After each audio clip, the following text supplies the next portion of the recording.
sila kahapon. Paano naman nagpakapagod ka, nagpakapuyat ka? Yun. Pumigay pa rin yung ay ilang taon na siya, parang kasi tanda ko lang rin. Yung pala, bata. Si Junjun na inisip na yung patanda pa na.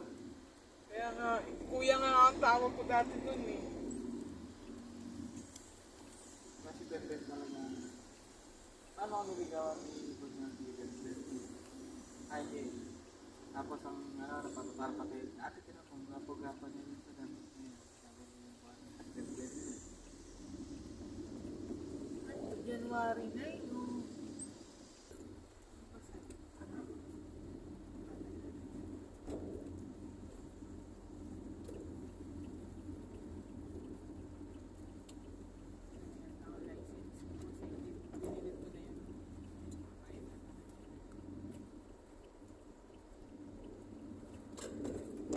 Pasok ko na lang sa parties sa oras.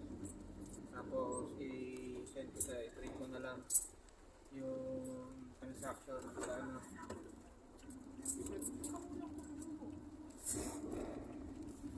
Ano na yung para 500.